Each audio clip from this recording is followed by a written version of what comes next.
Alors, pour le blanc, oups, je vais tomber de l'eau. Il y a très peu de blanc hein, au fond de ma boîte.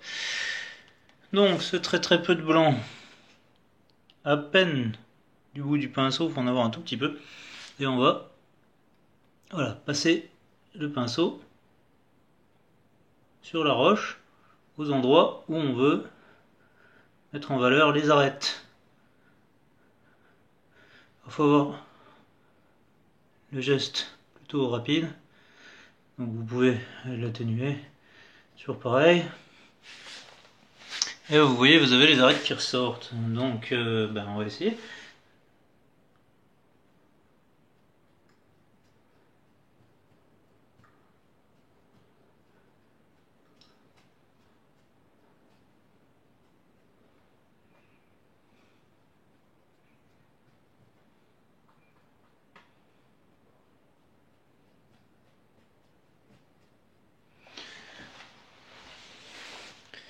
Bon, je sais qu'il y en a une qui est un petit peu fort prononcée, mais celle qui est fort prononcée, en définitive, c'est comme vous avez envie, quoi.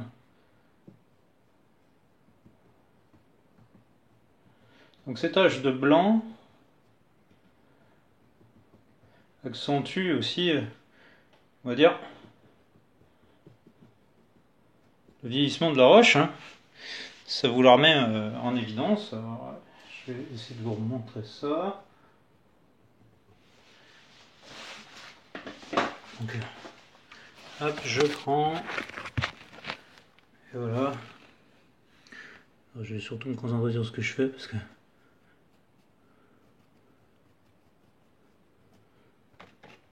Donc, toujours pareil, hein. Très peu sur le pinceau.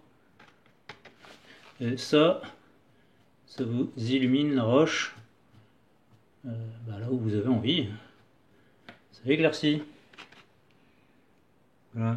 Hein, si on veut faire les arêtes, en fait, on passe avec notre pinceau qui est très,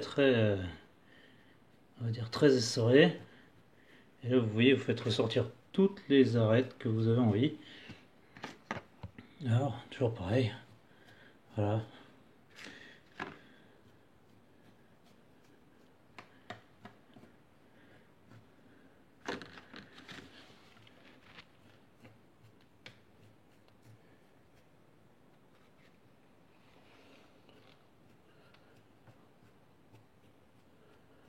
Donc en fonction de la quantité de blanc que vous mettez, ça fera plus ou moins bien. Le tout c'est de réussir à doser le blanc comme il faut.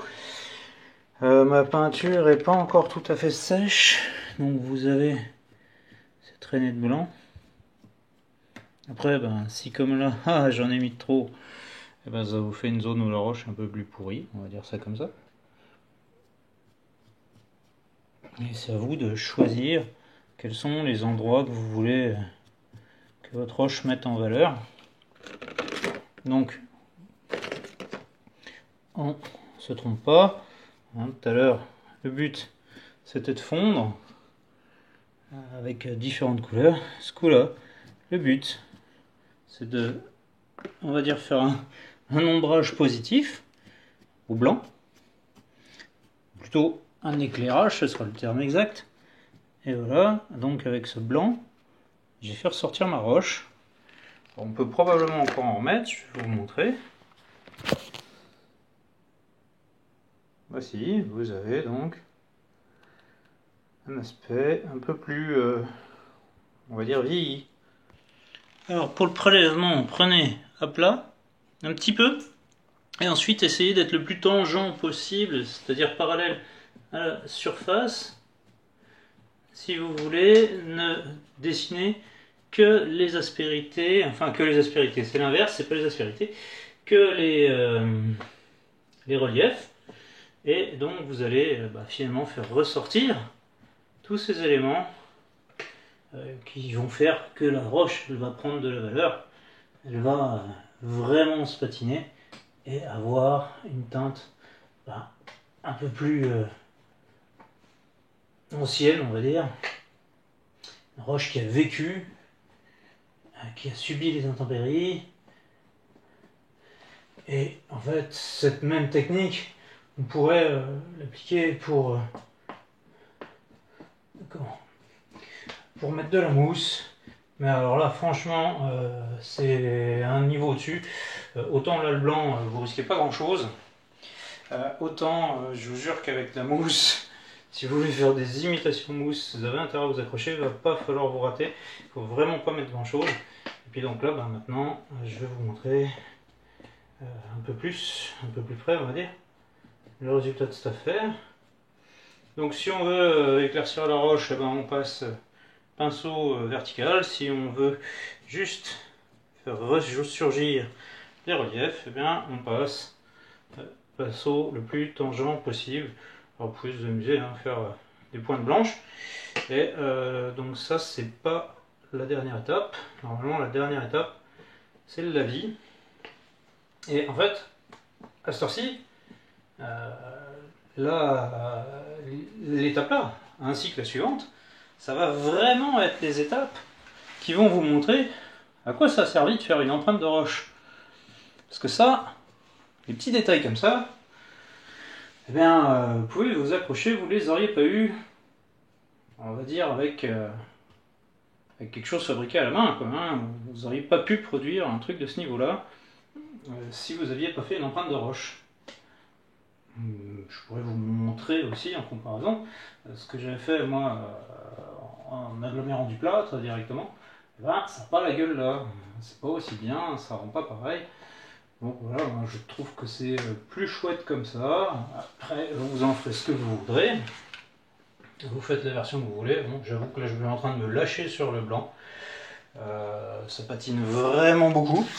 C'était pas ce que j'avais envie au démarrage, mais ça rend vraiment chouette. Donc je vous remontre.